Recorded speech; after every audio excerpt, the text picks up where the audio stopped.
โลกิยธรรมโลกุตระธรรมจุดเชื่อมที่นำเจริญสมาธิใจโคตระภูยานเชี่ยวชาญมั่นคงสดใสปัจจัตตังใช้อธิบายถ่ายทอดให้เห็นโคตระภูยานสิ่งที่พระองค์ทรงรู้แต่ไอสไตล์ไม่รู้เหมือนมองไม่เป็นวิทยาศาสตร์ไม่อาจพิสูจน์ประเด็นพระองค์ทรงเห็นเพราะอยู่ในญาณชั้นสูงรู้แจ้งแจ่มชัด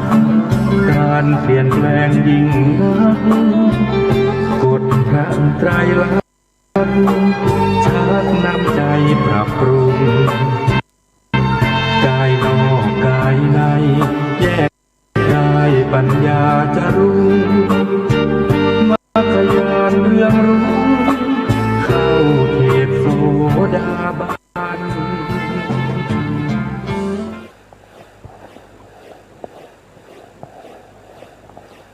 พุทธัง พุทธังสรณังกัจฉามิธัมมังสรณังกัจฉามิสังฆังสรณังกัจฉามิกราบนมัสการพระมหาเถระพระสังฆาธิการพระเถรานุเถระสวัสดีท่านผู้ฟังและผู้ชมทุกท่านที่ติดตามในรายการพระไตรปิฎกลอยฟ้าครั้งนี้เป็นครั้งที่46เราก็ยังพูดถึงในเรื่องของการปฏิบัติให้เข้าถึงนามรูปปริฉีทญาณนะยังอยู่ในญาณที่1นะซึ่งญาณที่1ก็จัดเป็นประเภทถ้าว่าโดยปริญญาก็เป็นยาตะปริญญานะครับยาตะปริญญาก็คือการกำหนดรู้เรารู้ลักษณะของรูปนามนั้นรู้เครื่องหมายเครื่องกำหนดให้เราได้รู้ว่าสิ่งนี้เป็นรูปสิ่งนี้เป็นนามการที่เรารู้เครื่องหมายนั้นคืออะไรเครื่องหมายนั้นก็เราเรียกว่าเป็นลักษณะที่จตุกะของสภาวธรรมนั้นสภาวธรรมทั้งหมดถ้าว่าโดยตัวปรมัตถ์จริงๆเนี่ยก็มีอยู่ทั้งหมด72ประการด้วยกันนะมีจิตหนึ่งนะจิตทั้งหมดจะมีมากน้อยแค่ไหนก็ตามเราก็จะรู้ได้ว่าเขาเป็นจิตเขาก็จะมีลักษณะที่จตุกะของเขาคือน้อมไปสู่อารมณ์หรือรู้อารมณ์เป็นลักษณะเป็นประธานในสัมปยุตธรรมแล้วก็กัมมัชฌรูปในปฏิสนธิการ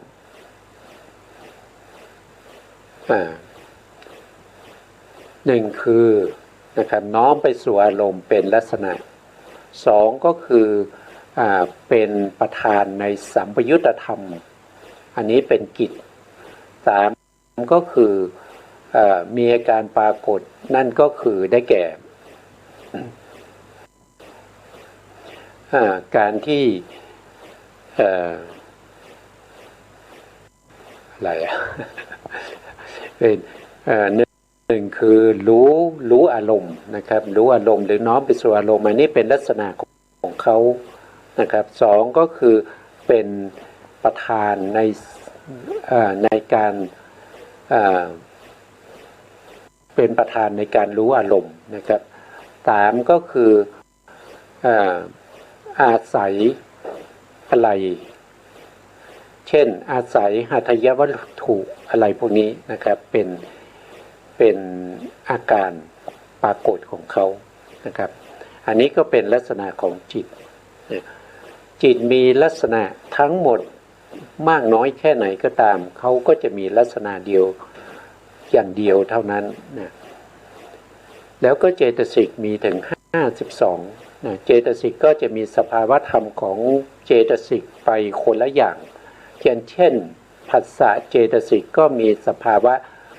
ของการกระทบอารมณ์นะเวทนาเจตสิกก็มีสภาวะของการเสวยอารมณ์สัญญาก็มีสภาวะของการจำอารมณ์นะก็จะมีของใครของมันถ้าไม่มีลักษณะเหล่านี้เราก็ไม่สามารถที่จะรู้ได้ว่าสิ่งนั้นคืออะไรนะสิ่งนั้นคืออะไรตัวลักษณะ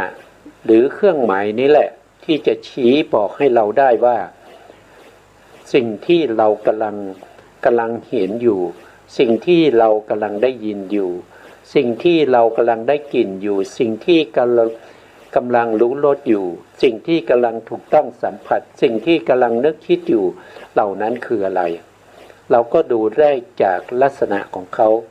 ดูได้จากเครื่องหมายเครื่องกำหนดให้รู้ถึงสังขารธรรมนั้นนะเพราะฉะนั้นก็จึงมีความสำคัญนะครับที่เราต้องรู้แต่ทุกวันนี้เราไม่รู้เราก็อยู่ได้ใช่ไหมครับเราก็อยู่ได้แล้วก็อยู่ไปทางโดยปกติธรรมดาดำเนินชีวิตไปแต่ละวันก็เป็นไปในวัฏฏะสงสาร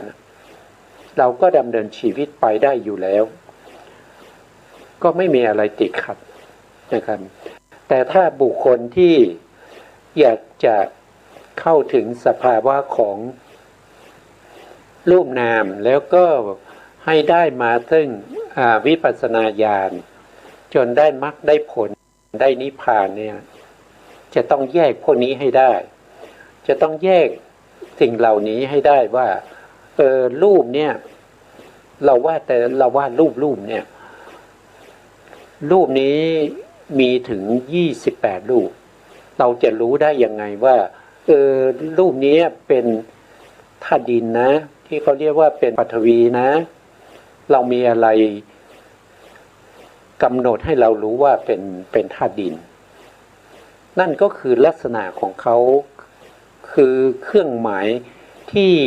ทำให้เรารู้ได้ว่าสิ่งนี้คือธาตุดินอันนั้นก็คือลักขณาที่จตุกะ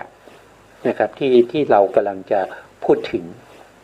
ถ้าเราไม่รู้ลักขณาที่จตุกะเนี่ยเราไม่สามารถที่จะเข้าถึงนามรูปปริเฉทญาณได้ญาณที่1นะครับนามรูปปริเฉทญาณนี้ต้องรู้ลักษณะของรูปนามลักขณาที่จตุกะนี่เขามีเครื่องหมายอยู่4อย่างแต่เราจะรู้สิ่งใดสิ่งหนึ่งอย่างใดอย่างหนึ่งของรูปนามนั้นโดยเข้าถึงความชัดเจนเห็นด้วยการประจักษ์แจ้งนั้นแหละอย่างเดียวก็ได้ถ้าเราประจักษ์แจ้งในสภาวธรรมเหล่านั้น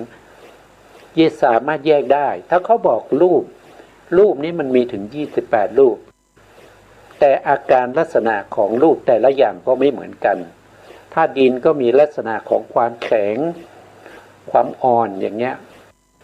ธาตุน้ำก็มีลักษณะของความไหลบางทีก็เอิบอาบอย่างเงี้ยธาตุไฟก็มีลักษณะเย็นหรือร้อนเนี่ยธาตุลมก็มีลักษณะของความหย่อนความตึงความไหวอย่างเงี้ยก็เป็นลักษณะของเขานะครับแล้วก็จักขุประสาทหรือประสาทตาก็มีลักษณะของเขาก็คือความใสของมหาพุทธรูปที่สามารถจะรับรูปารมณ์ได้อันนี้คือลักษณะแยกเขาให้ออกแยกเขาออกได้ก็คือลักษณะของเขาจะมีหนึ่งคือลักษณะ2ก็คือกิจลดก็คือเวลาเขาเกิดขึ้นเขามีกิจอย่างไรนะ3ก็คืออาการปรากฏหรือปัจจุปฐานปัจจุปฐานก็คืออาการปรากฏเมื่อเขาเกิดขึ้นแล้วเขาปรากฏเขามีอาการปรากฏที่ปัญญาเข้าไปรู้ได้เป็นอย่างไร สี่ก็คือเอ่อเอ่อปัฏฐฐานปัฏฐฐานก็คือเหตุใกล้ให้เกิดทั้งสี่อย่างนี้เรารู้อย่างใดอย่างหนึ่งก็ได้แต่อย่างนั้นจะต้องรู้ให้ชัดเจนเข้าไปเห็นถึงเข้าไปเห็นด้วยจิตด้วยใจเข้าไปเห็นด้วยการประจักษ์แจ้งประจักษ์ตังนะครับประจักษ์ตังแต่ถ้าเรารู้เห็นหรือว่าได้ยินได้ฟังเขาเล่าให้ฟังเขาบอกเราอย่างนี้มันเข้าไม่ถึงรูปนามนะครับเข้าไม่ถึงรูปนามรูปนามจะต้องประจักษ์แจ้งในสภาวธรรมเหล่านี้ที่กำลังปรากฏอยู่เฉพาะหน้าเลยอยู่เฉพาะหน้านั่นแสดงว่านามรูปปริเฉทญาณจะต้องเป็นสภาวะของรูปนามที่ปรากฏอยู่เฉพาะหน้าก็คือจะต้องเป็นปัจจุบันอารมณ์นะครับนามรูปปริเฉทญาณนะไม่พูดถึงญาณอื่นนะการที่จะเข้าถึงได้จะต้องเป็นลักษณะอย่างนี้เพราะฉะนั้นจึงมีความสำคัญผมก็ได้นำเอาลักษณะที่จตุกะนะครับเข้าที่จำเป็นนะครับไม่ได้เอามาทั้งหมดนะเอามาให้พวกเรากำหนดรู้ได้เฉพาะในชีวิตประจำวันของเราแต่ถ้าใครที่อยากจะรู้มากกว่านั้นก็สามารถที่จะศึกษาได้นะครับก็จะมีอยู่ในคัมภีร์ทางพระพุทธศาสนาไม่ว่าจะเป็นหลักสูตรที่เขาศึกษาอภิธรรมก็มีนะครับหรือว่าไปดูในคัมภีร์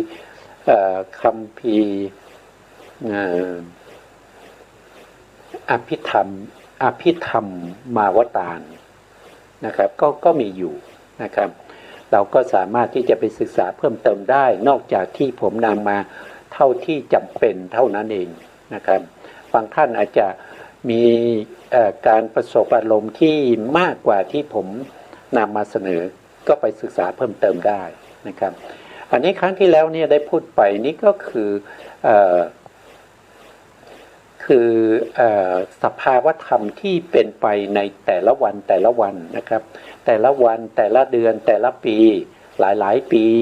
จนถึงเราปรินิพพานจนถึงเราตายแล้วก็ไปพบใหม่ก็จะเจออย่างนี้อีกนะครับนั่นก็คือได้แก่วิถีจิตนั่นเองวิถีจิตถ้าว่าไปเนี่ยก็จะมีอยู่สองอย่างนะครับว่าโดยสรุปเนี่ยก็จะมีวิถีทางวิถีที่เกิดทาง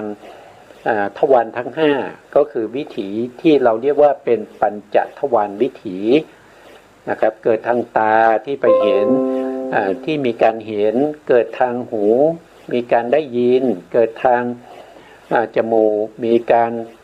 ได้กลิ่นเกิดทางลิ้นรู้รสนะครับเกิดการสัมผัสถูกต้องอย่างเงี้ยอันนี้ก็เป็นวิถีทางทวารทางห้าเรียกว่าปัญจทวารวิถีแล้วก็มีอันหนึ่งก็คือวิถีที่เกิดทางใจวิถีที่เกิดทางใจก็เรียกว่ามโนทวารวิถีมโนทวารวิถีก็จะมีสองอย่างก็คือเป็นประเภทที่เกิดทางใจโดยตรงเลยก็จะเรียกว่าสุทธมโนทวารวิถีแต่ถ้าเกิดต่อจากปัญจทวารวิถีก็จะเรียกว่าเป็นอนุพันธะเขาเรียกว่าเป็นอนุพันธกะนะครับวิถีนะครับเกิดต่อจากปัญจทวารวิถีเกิดต่อจากวิถีที่เป็นทางตาทางหูทางจมูกทางลิ้นทางกายอย่างนี้นะครับก็เรียกว่าเป็นวิถีที่เกิดต่อจากปัญจทวารวิถีนะเขาจะเรียกว่าเป็นวิถีที่เป็นนะเมื่อกี้ผมนะก็จะมีอยู่สองชื่อนะครับสองชื่อนะวิถีที่เกิดต่อจากปัญจทวารวิถีเนี่ยก็คือได้แก่ตานุวัตติกะมโนทวารวิถีอันนี้หนึ่งนะครับแล้วก็อีกอันหนึ่งก็คืออนุพันธกะมโนทวารวิถีนะก็จะมีอยู่สี่วิถีนะครับทั้งสองเลยชื่อไม่เหมือนกันแต่วิถีเหมือนกันนะครับมีอยู่สี่วิถีนั่นก็คืออติตาคานวิถี แล้วก็สมุหคณวิถีสมุหคณวิถีนี่มีความสำคัญนะครับเขามีหน้าที่ในการที่จะรวบรวมปัญจลมเอาไว้เช่นถ้าเป็นการเห็นเขาก็จะรวบรวมสีเอาไว้สีที่เห็นเป็นจุดการเห็นแต่ละครั้งเนี่ยจะเห็นเป็นจุดตาซ้ายเห็นก็เป็นได้มาจุดหนึ่งตาขวาเห็นก็ได้มาอีกจุดหนึ่งเห็นครั้งที่หนึ่งก็ได้มาจุดหนึ่งเห็นครั้งที่สองก็ได้มาอีกจุดหนึ่งจุดเหล่านี้ที่เป็นสีเป็นจุดเนี่ยก็จะมารวบรวมไว้ที่สมุหคณวิถีเมื่อรวบรวมได้มากจุดเหล่านั้นก็จะต่อกันเป็นเส้นเมื่อเป็นเส้นแล้วก็จะเป็นรูปร่างสันฐานเป็นรูปร่างสันฐานก็สามารถจะรู้ได้ว่าเป็นผู้หญิงผู้ชายนะครับเป็นสัตว์เป็นบุคคลนะครับเป็นวัตถุสิ่งของเป็นบ้านเป็นต้นไม้เป็นอะไรก็จะรวบรวมที่สมุหคณวิถีวิถีที่เข้าไปรู้นั่นก็คือนามคณวิถีจะรู้ชื่อนะครับรู้ชื่อรู้ว่ารูปร่างสันฐานอย่างนี้หน้าตาอย่างนี้เนี่ยชื่ออะไรชื่อนั้นชื่อนี้นะครับก็รู้ได้ด้วยนามคณวิถีรู้เป็นเรื่องเป็นราวเป็นเนื้อหาเป็นอัฏฐะก็รู้ได้ด้วยอัฏฐคณวิถีสี่วิถีนี้เราเรียกว่าเป็นมโนทวารวิถีแต่มโนทวารวิถีสี่วิถีนี้เกิดต่อจากปัญจทวารวิถีสี่วิถีก็จะมีชื่อสองอย่างนะครับทั้งสี่เลยจะเรียกอย่างไหนก็ได้นะคือตทะนุ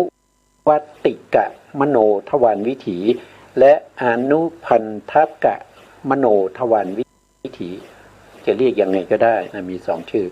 แล้วก็มีวิถีหนึ่งก็คือมโนทวารวิถีประเภทที่เกิดขึ้นเองไม่ต้องเกิดต่อจากปัญจทวารวิถีนะครับนึกคิดเองนะครับนึกคิดแล้วก็เกิดขึ้นนะนึกถึงเพื่อนนะนึกถึงพ่อแม่ครูบาอาจารย์นะครับหรือว่านึกถึงเรื่องราวนึกถึงอาหารนึกถึงสีต่างๆที่เคยได้พบได้เห็นมาแต่ไม่ได้เกิดจากปัญจทวารวิถีนั่งนึกเองนะครับก็นึกได้อันนั้นเราเรียกว่าเป็นสุทธมโนทวารวิถีนะสุทธมโนทวารวิถีอันนี้เราก็เอาคร่าวๆนะครับต่อไปนะครับเราก็มาดูลัคนาที่จตุกะนะลัคนาที่จตุกะลัคนาที่จตุกะของปฐวีปฐวีก็คืออะไรปฐวีก็คือธาตุดินนั่นเองรูปนั้นมันมีตั้ง28รูปแต่เราจะรู้ว่า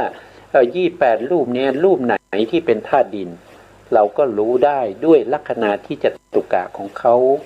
นะครับเนี่ยของเขารู้ได้ยังไงถ้าเรากระทบ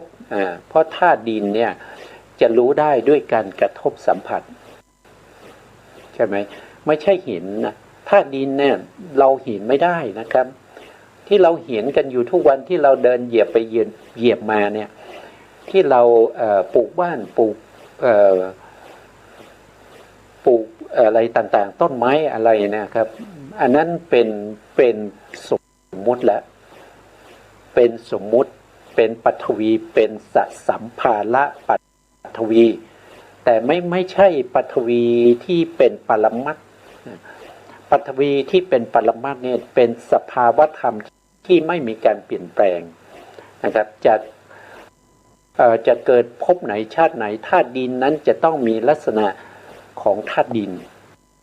นะครับถ้าไปเกิดเป็นอย่างอื่นเป็นเทวดาอะไรพวกนี้เขาเห็นดินเขาก็ไม่เรียกดินแล้วนะครับอย่างเช่นต่างประเทศเนี่ยถ้าเป็นคนจีนเนี่ยถ้าเขาเห็นเนี่ยที่เดินไปเดินมาเขาไม่ได้เรียกว่าธาตุดินเขาไม่ได้เรียกว่าธาตุดินนะครับแต่ลักษณะของธาตุดินเนี่ยคุณจะเป็นมนุษย์เป็นเทวดาเป็นพรหมเป็นเดรัจฉานเมื่อกระทบแล้วสภาวะของธาตุดินนั้นจะต้องปรากฏอาการของความแข็งความแข็งนี้เป็นลักษณะของธาตุดินถ้าแข็งน้อยๆก็จะเป็นอ่อนทั้งอ่อนและทั้งแข็งเป็นสภาวะของธาตุดิน นะถ้าธาตุดินมากสิ่งนั้นก็จะแข็งมากนะอย่างเช่นหินอย่างเงี้ยหินก็จัดอยู่ในเป็นปฐวีนะครับก็เป็นธาตุดินนะครับมีธาตุดินมากก็แข็งอย่างเหล็กนะครับก็แข็งก็มีธาตุดินมากไงถึงแข็งแล้วเรารู้แข็งได้ยังไงก็รู้แข็งด้วยการกระทบสัมผัสเช่นไปจับนะครับไปจับหรือว่าไปแตะดูอย่างเนี้ยเราส่งใจไปที่มือที่เราจับวัสดุสิ่งของแล้วดูลักษณะอาการของความแข็งอาการของความแข็งที่ปรากฏที่มือที่เรากระทบกับวัสดุนั้นอาการแข็งนั่นแหละอันนั้นแหละคือปฐวีธาตุถ้าการกระทบแล้วไม่รู้สึกแข็งเลยไม่รู้สึกอ่อนเลยแต่ไปรู้สึกว่ามันเย็นมันร้อนนั่นเป็นธาตุไฟนะนั่นก็จะเป็นเตโชธาตุเป็นเตโชธาตุแล้วถ้าเราไปจับแล้วเรารู้สึกว่ามันตึงมือนะครับมันตึงเรากดแรงมันตึงใช่ไหมครับมันตึงหรือว่ามันหย่อนอย่างนี้ก็เป็นธาตุลมเรียกว่าวายโยธาตุเพราะฉะนั้นวัสดุสิ่งของที่เรากระทบสัมผัสได้เนี่ยเขาจะปรากฏอยู่3อย่าง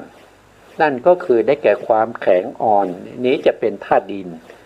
นะครับบางครั้งเราไม่ใส่ใจในความแข็งความอ่อนแต่เราไปใส่ใจในเรื่องของความเย็นความร้อนนั่นก็คือได้แก่ธาตุไฟบางครั้งเราไม่ได้ใส่ใจความเย็นความร้อนไม่ได้ใส่ใจความแข็งความอ่อนแต่เราใส่ใจในการที่เราจับแล้วก็เราจับแรงๆเรารู้สึกถึงความตึงของมือเอ็นตึงนะครับกดนานๆก็ปวดนะไอ้ความตึงนั้นน่ะเป็นธาตุลมนะครับเป็นธาตุลมที่เรากระทบได้บางครั้งเราจับเบาๆเนี่ยก็จะไม่รู้สึกตึงมือจะรู้สึกหย่อนๆสบายๆอย่างนี้เป็นธาตุลมแต่ถ้าธาตุลมที่มีกำลังน้อยมีลมน้อยหรือบางคนอาจจะสงสัยธาตุลมเนี่ยสงสัยก็เหมือนกับว่าเรามีลูกโป่งใช่ไหมครับเราเป่าให้ตึงใส่ลมเข้าไปมากๆเนี่ยลูกโป่งนั้นมันก็จะตึงใช่ไหมอันนั้นน่ะคือธาตุดินนะเวลาเราไปจับเนี่ยเรารู้สึกว่ามันตึงแต่ถ้าเราปล่อยลมออกให้ลมมันน้อยๆเนี่ยเวลาเราไปจับเนี่ยเราจะรู้สึกถึงความหย่อนของลูกโป่งนะครับมันก็ไม่แข็งมันไม่ตึงนั่นคือธาตุลมไงอันนี้แหละลักษณะนี้แหละที่กระทบได้ด้วยกายแยกสัมผัสนี้แหละจะบ่งบอกให้เราแยกได้ว่านี่คือธาตุดินนะนี้คือธาตุไฟนะนี้คือธาตุลมนะถ้าเราไม่กายแยกประสาทของเราไม่ดีหรือว่าเป็นอัมพฤกษ์อัมพาตนะครับเราก็ไม่สามารถที่จะ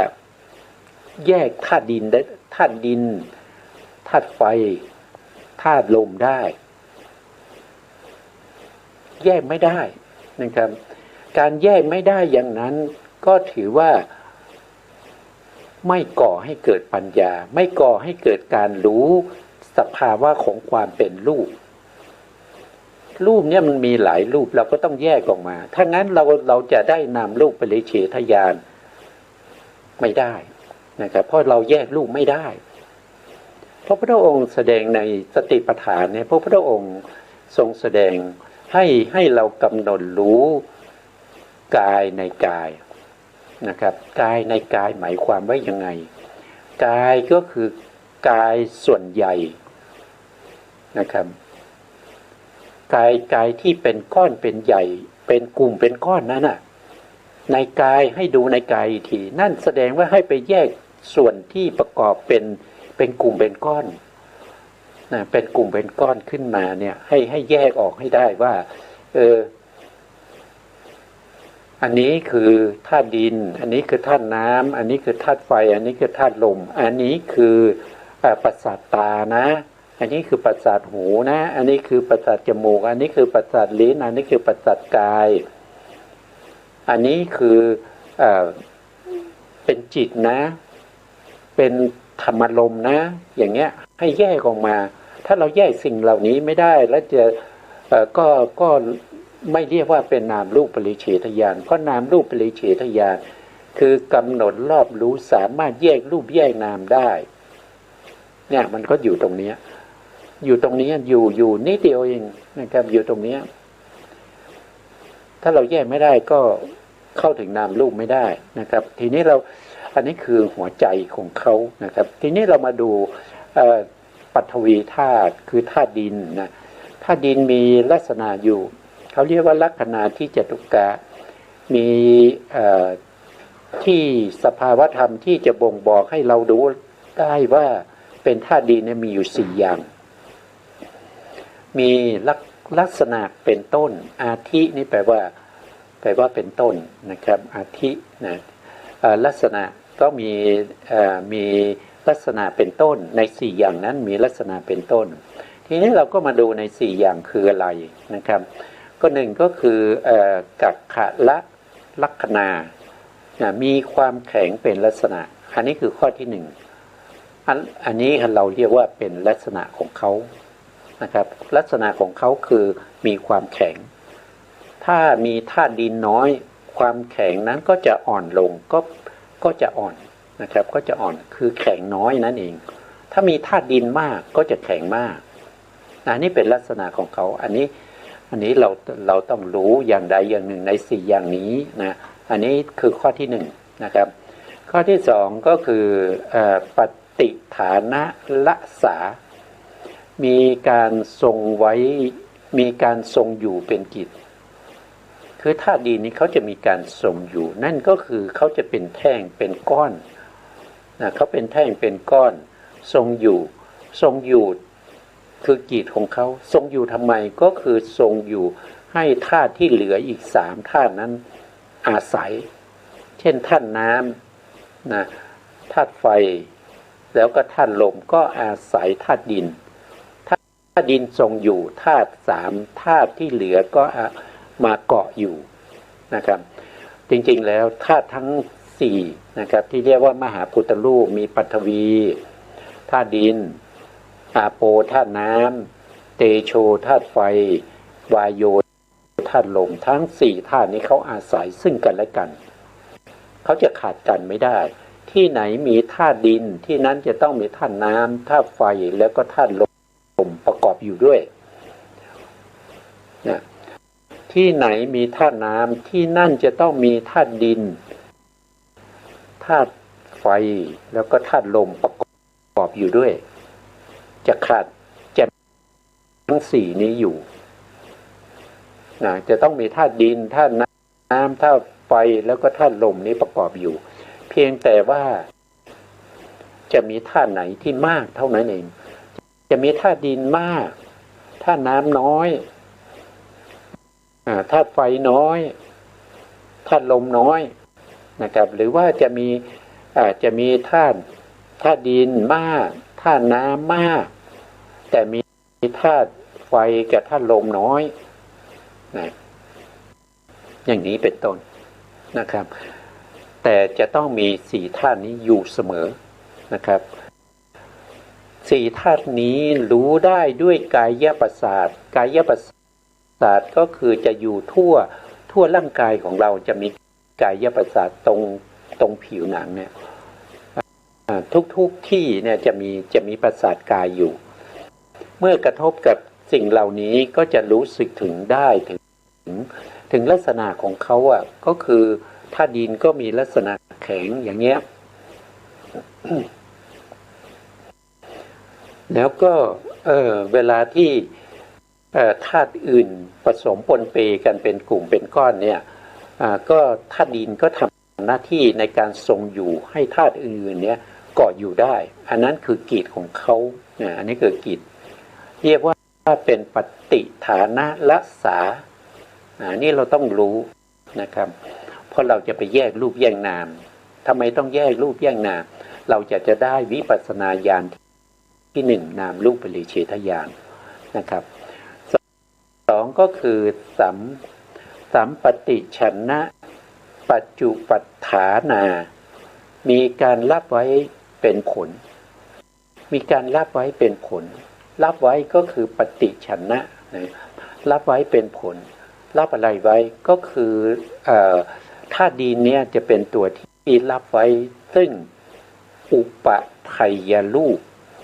อุปทัยยรูปคืออะไรก็คือรูป28รูปจะมี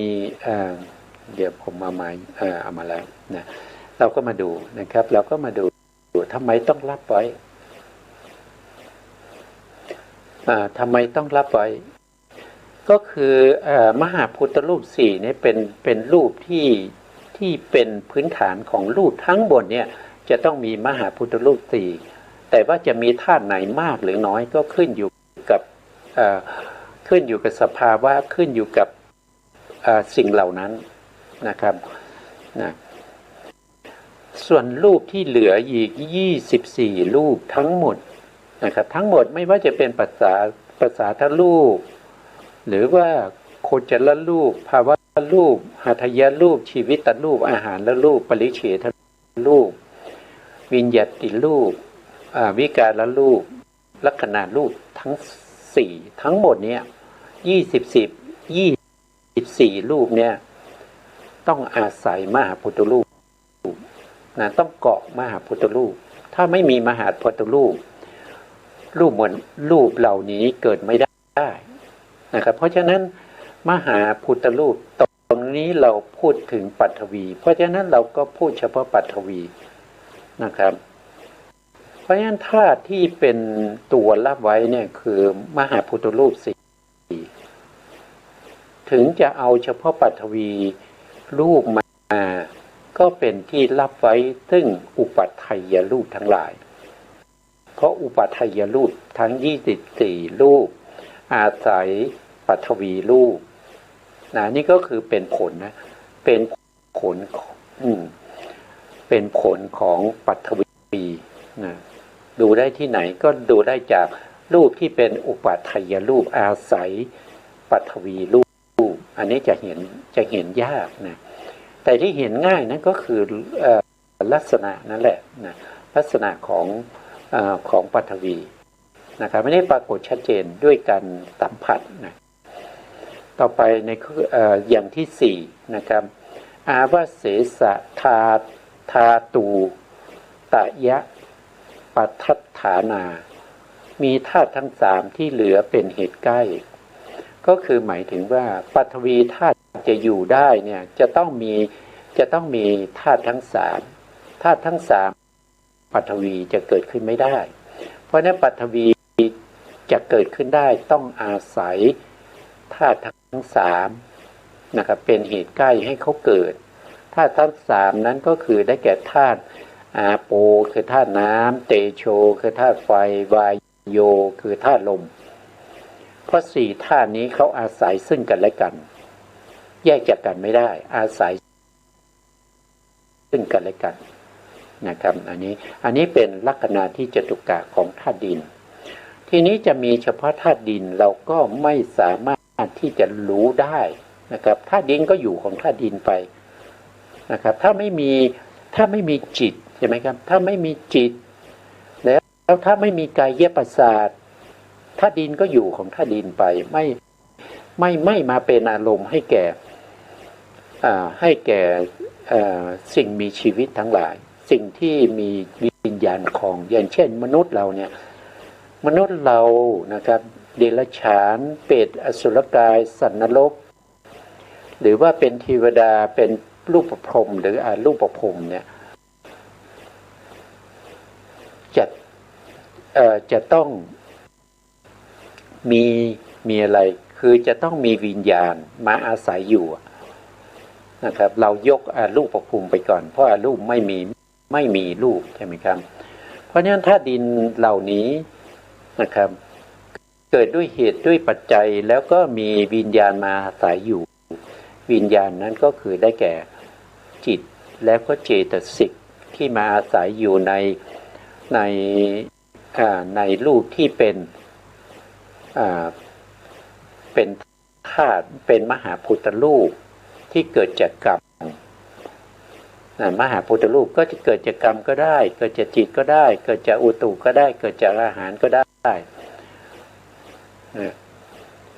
ทีนี้สัมพันธ์กันยังไงนะครับสัมพันธ์กันยังไง3อย่างนี้นะครับก็คือมีธาตุดินนะครับแล้วเราจะรู้ธาตุดินได้ยังไงนะก็จะต้องมีกายประสาทกายประสาทนะครับกายประสาทถ้าเราดูในแผนภูมินะกายประสาทอยู่ที่ไหนก็อยู่ตรงนี้นะครับธาตุดินอยู่ตรงนี้นะมีกายประสาทกับธาตุดินนะกายประสาทเนี่ยเขาไปกระทบกับธาตุดินธาตุดินนั้นก็จะเปลี่ยนชื่อไม่ใช่ธาตุดินแล้วเมื่อถูกกายประสาทกระทบก็จะเรียกว่าเป็นโพธปัทวีโพธพารมณ์เป็นอารมณ์แล้วเป็นอารมณ์ให้แก่กระทบกับกายประสาทตัวทีกระทบกับกายประสาทเมื่อกระทบกันแล้วก็เป็นอารมณ์ให้แก่กายวิญญาณจิตกายวิญญาณจิตก็จะอยู่ตรงนี้นะกายวิญญาณจิตมีอยู่2ดวงนะครับก็จะมีทุกขกายวิญญาณจิตแล้วก็สุขกายวิญญาณจิต2ดวงนะครับก็มาสู่รูปนี้นะมาสู่รูปนี้เมื่อปัทวีโพธพารมณ์ก็คือธาตุดินนะครับปัทวีโพธพารมณ์เนี่ยกระทบกับประสาทกายนะครับประสาทกายหรือกายประสาทนะเมื่อกระทบกันแล้วก็ทำให้ภวังคจิตหวั่นไหวภวังคจิตผ่านไป1ขณะหลังจากที่ปฐวีแล้วก็กายประสาทกระทบกันแล้วผ่านไป1ขณะแล้วทำให้ภวังคจิตหวั่นไหวแล้วก็ภวังคจิตดวงที่3เกิดขึ้นมาก็จะขาดนะครับขาดภวังก็จะไม่เกิดอีกนะครับภวังเนี่ยเขาจะเกิดติดต่อกันมาเรื่อยๆนะครับมากมายนะครับอาจจะมีหลายร้อยหลายพันดวงเขาจะเกิดดับอย่างนี้แต่ถ้าปฐวีกับกายประสาทเนี่ยเกิดการกระทบกันนะครับตรงที่อุปาทขณะของอาติตะภวังค์คือกระทบกันแล้วก็ผ่านไป1ขณะกระทบที่ไหนกระทบกันพร้อมกับที่อาติตะภวังค์เกิดขึ้นตรงที่อุปาทขณะของเขานะครับแล้วภวังค์ดวงที่2เกิดขึ้นเรียกว่าภวังคัจจรณะเกิดการหวั่นไหวด้วยอำนาจของปัทวีแล้วก็กายประสาทกระทบกันเป็นภวังค์ที่รับอารมณ์เก่าได้ไม่หนักแน่นแล้วนะเขาหวั่นไหวแล้วอารมณ์เก่าเขาจะหลุดแล้วก็ตัวภวังคจิตก็จะมีกำลังน้อยเมื่อเขาดับไปแล้วนะครับภวังคจิตก็ยังเกิดต่ออีก1ดวงภวังคจิตดวงนี้เรียกว่าเป็นภวังคูปเฉทะเกิดขึ้นมาแล้วก็ดับไปภวังคจิตจะไม่เกิดอีกนะครับจะไม่เกิดอีกจิตที่จะเกิดขึ้นมาก็คือปัญจทวาราวชนะจิตปัญจทวาราวชนะจิตนี้เขาจะอาวชนะอารมณ์อาวชนะอารมณ์เขาคือได้แก่ปัทวีโพธพารมณ์ปัทวีโพธพารมณ์เป็นอารมณ์ให้แก่ปัญจทวาราวชนะจิตทำการอาวชนะเมื่อภวังคจิตโทษทีปัญจทวาราวชนะจิตเกิดขึ้นแล้วก็ดับไปก็เป็นเหตุเป็นปัจจัยให้เกิดกายวิญญาณจิตอันนี้เป็นจิตนะครับสีเหลืองเนี่ยพวกนี้เป็นจิตหมดเลยนะครับกายวิญญาณจิตก็เกิดขึ้นกายวิญญาณจิตเกิดขึ้นได้ก็อาศัยกายประสาทตรงที่เขากระทบกันนะตรงที่เขากระทบกันนั้นเป็นวัตถุให้แก่ กายวิญญาณจิตอาศัยกายวัตถุเกิดขึ้นแล้วเขาก็ดับไปอันนี้คือรู้ปัจจักแจ้งเลยนะครับแล้วเขาก็ดับไปก็ส่งต่อให้สัมปติชนะสัมปติชนะก็รู้ตามที่กายประสาทรู้แล้วก็ส่งต่อไปนะครับตัวเองดับไปก็ส่งอารมณ์ต่อไปให้สันติละนะสันติละนะก็รับอารมณ์มาแล้วก็ไต่สวนอารมณ์นั้นคือปัทวีโพธพารมณ์เมื่อเขาสอบสวนนะครับสอบสวนอารมณ์แล้วนะครับสันติละนะครับก็ส่งอารมณ์ที่ตัวเองได้ไต่สวนเรียบร้อยแล้วให้แก่วูทัพนะวูทัพนะจิตคือมโนทวาราวชนจิตที่เกิดขึ้นทำหน้าที่วูทัพนะก็คือตัดสินอารมณ์ที่สันติละนะไต่สวนเรียบร้อยแล้วอารมณ์ที่ไต่สวนนั่นคือโพธพารมณ์นะไต่สวนว่าเป็นอารมณ์ที่มีกำลังมากหรือว่ากำลังน้อยหรือว่าเป็นโพธพารมณ์หรือว่าจะเป็นว่าเป็นเจโชหรือว่าจะเป็นปาโยนะครับแต่ตรงนี้เขารู้แล้วว่าเป็นปัทวีโพธพารมณ์รู้มาจากไหนก็คือรู้มาจากกายประสาท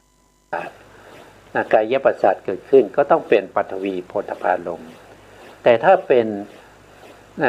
นอย่างอื่นนะครับอย่างอื่นก็จะเป็นอะไร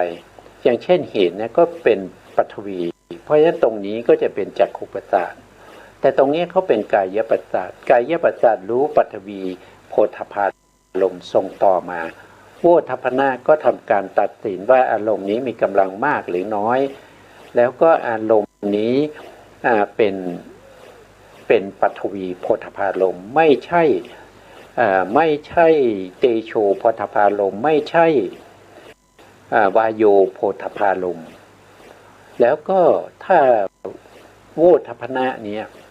เขาทำหน้าที่อีกอย่างหนึ่งนั่นก็คือเขาจะมีโยนิโสกับอโยนิโสด้วยถ้าเขามีโยนิโสมนสิการเนี่ยชวนะที่เกิดขึ้นตรงนี้ก็จะเป็นกุศลนะก็ขึ้นอยู่กับโยนิโสตรงนี้ด้วยโยนิโสตรงนี้เนี่ย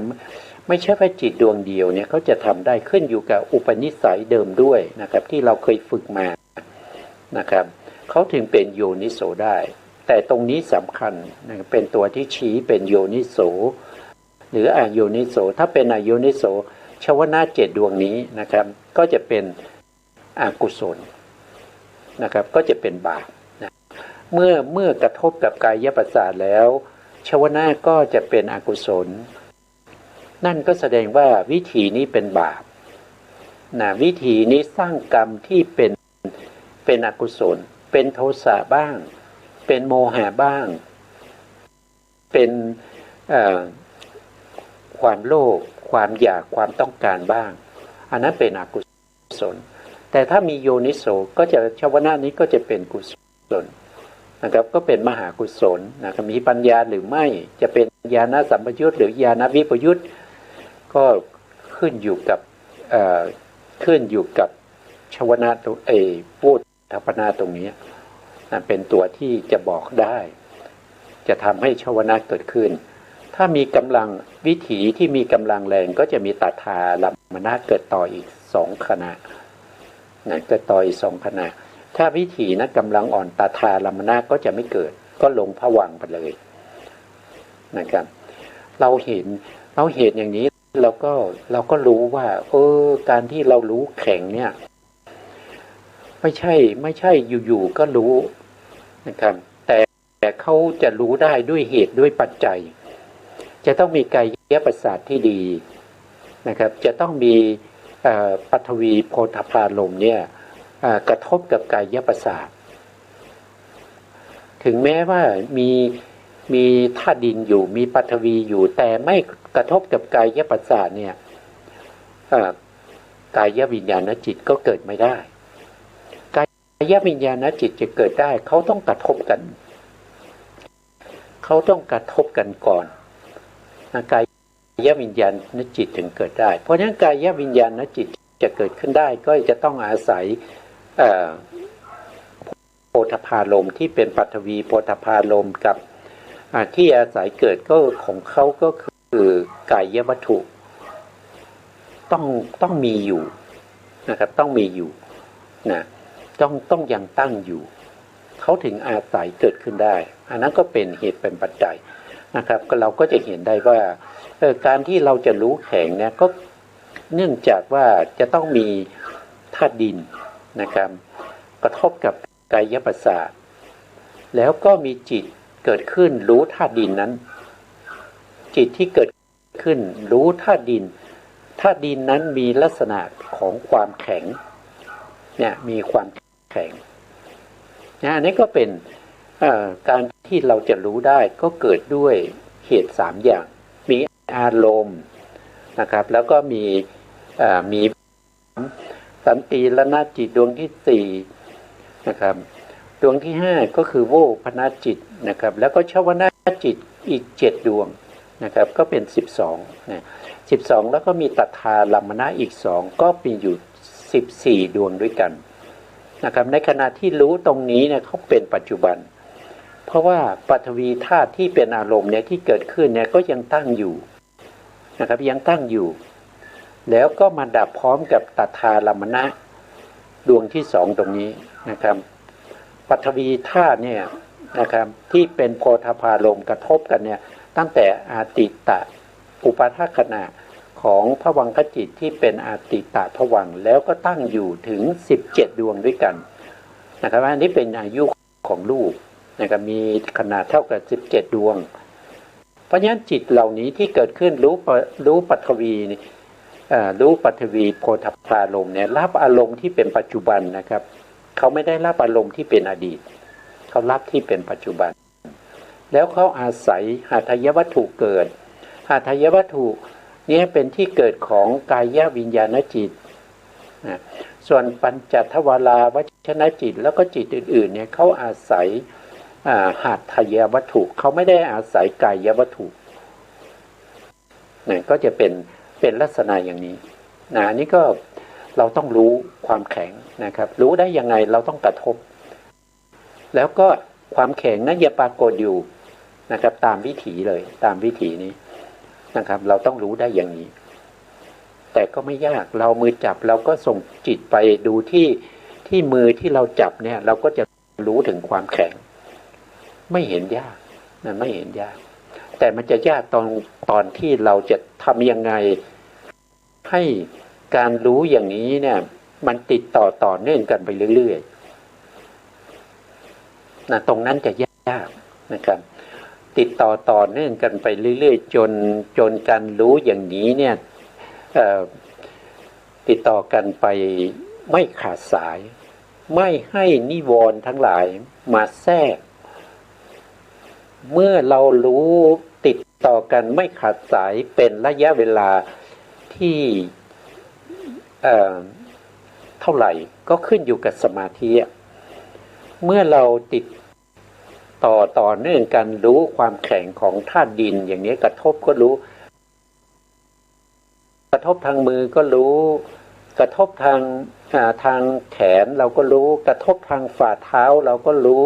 กระทบทางการเหยียดแขนคูแขนใช่ไหมครับเหยียดขาคูขาการเดินการย่างการยกการนอนการนั่งหรือว่าการดำเนินชีวิตประจำวันไม่ว่าเราจะทำงานนะครับจะทำงานบ้านเช่นกวาดบ้านซักเสื้อผ้าล้างถ้วยล้างชามนะอะไรก็ตามเนี่ยมันจะขาดจากธาตุดินหรือว่าขาดจากมหาพุทธรูปไม่ได้เลยไม่มีตอนไหนที่จะขาดมหาพุทธรูปนะครับลองคิดดูว่าตอนไหนที่เราไม่กระทบกับมหาพุทธรูปไม่กระทบกับโพธพารมณ์ ไม่มีนะตั้งแต่เราตื่นมาเนี่ยจนถึงเราหลับเนี่ยเราก็มีชีวิตที่กระทบกับโพธพารมณ์ตลอดแล้วกายประสาทของเราก็มีอยู่ตลอดเราไม่ได้เป็นอัมพฤกษ์อัมพาตมีอยู่ตลอดเวลาแล้วกระทบอยู่ตลอดเวลาไม่ว่าจะกระทบตอนไหนตรงไหนก็ตามเขาก็จะมีลักษณะของความแข็งอะเราติดตามและลึกรู้ถึงความแข็งเหล่านี้ได้ไหมโดยเราไม่ได้ไปสร้างเขาขึ้นมานะครับเขามีอยู่โดยธรรมชาติแล้วเวลาเราเดินไปที่ไหนเราก็กระทบกับธาตุดินอยู่แล้วนะครับหรือว่าเรานั่งอยู่เฉยๆนะครับเราไม่ได้เดินไปเดินมาเรานั่งอยู่เฉยๆเราก็กระทบกับธาตุดินอยู่แล้วหรือว่าเรานอนอยู่เราก็นอนอยู่บนธาตุดินน่ะเราก็นอนอยู่บนธาตุดินนะเพราะฉะนั้นธาตุดินหรือมหาพุทธรูปเนี่ยที่เรียกว่าโพธพารมณ์เนี่ยไม่ขาดแคลนนะตลอดวันนี้ไม่ขาดแคลนเลยนะครับตั้งแต่เราตื่นจนถึงเราหลับเนี่ยไม่ขาดแคลนเราจะมีปัญญามีสติปัญญาที่จะตามรู้ตามดูความแข็งเหล่านี้ให้ต่อเนื่องติดต่อกันไปเป็นระยะเวลาจนการเห็นอย่างนั้นทำให้คณิกะสมาธิมีกำลังมากขึ้นคณิกะสมาธิที่มีกำลังมากขึ้นก็จะเป็นเหตุเป็นปัจจัยให้ปัญญาของเราเนี่ยเกิดขึ้นเมื่อปัญญาและสมาธิเป็นเหตุให้เกิดปัญญาเกิดขึ้นปัญญาก็จะเข้าไปเห็นอะไรเข้าไปเห็นความเกิดและความดับของธาตุดินได้นะแต่ถ้าเราไม่สามารถที่จะติดตามการกระทบของธาตุดินเหล่านี้ในชีวิตประจำวันของเราได้เราก็ไปดูธาตุไฟนะครับไปดูธาตุไฟนะเราก็สามารถที่จะเปลี่ยนไปดูธาตุดินธาตุไฟแล้วก็ธาตุลมนะครับแล้วก็หวนกลับมาดูธาตุไฟธาตุดินแต่ต้องให้ต่อเนื่องกันไปนะครับต่อเนื่องกันไปเป็นระยะเวลาตามสมควรแก่สมาธิที่เป็นคณิกะสมาธิให้มีกำลังเทียบเท่ากับอุปจารสมาธิเมื่อนั้นแหละเราก็จะเห็นอะไรก็เห็นปฐวีธาตุเห็นดินน่ะเห็นปฐวีธาตุก็คือเห็นรูปนั่นเองรูปนี้เป็นปฐวีเราไม่ได้เห็นด้วยตาครับความแข็งที่เรากระทบนั้นน่ะเป็นจุดนะเห็นเป็นจุดนะเห็นเป็นจุดเราไม่ได้เห็นเป็นผืนแผ่นดินนะเราไม่ได้เห็นเป็นถนนหนทางแล้วเราจะเห็นธาตุดินเหล่านั้นเป็นจุดนะครับอันนั้นแสดงว่าเราสามารถที่จะแยกได้แล้วว่าธาตุดินนะที่มีลักษณะของความแข็งนะที่กระทบกับกายประสาทเนี่ยกระทบหนึ่งครั้งก็ได้มาแค่จุดเดียวเท่านั้นแล้วก็วิถีจิตก็จะวนไปรอบใหม่ก็ได้มาความแข็งอีกหนึ่งแข็งนะครับก็วนไปอย่างเนี้ยวนไปเพราะว่าจิตนี่เกิดดับเร็วนะครับเพราะฉะนั้น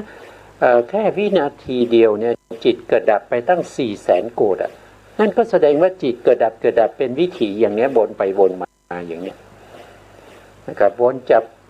วิถีทางที่เป็นกายวิถีแล้วก็ไปอติตคณวิถีแล้วก็สมุหคณวิถีก็จะรวบรวมลักษณะของความแข็งไว้จุดหนึ่งแล้วก็จะรวมกันอย่างเนี้ยรวมกันไปรวมกันมาในที่สุดก็สามา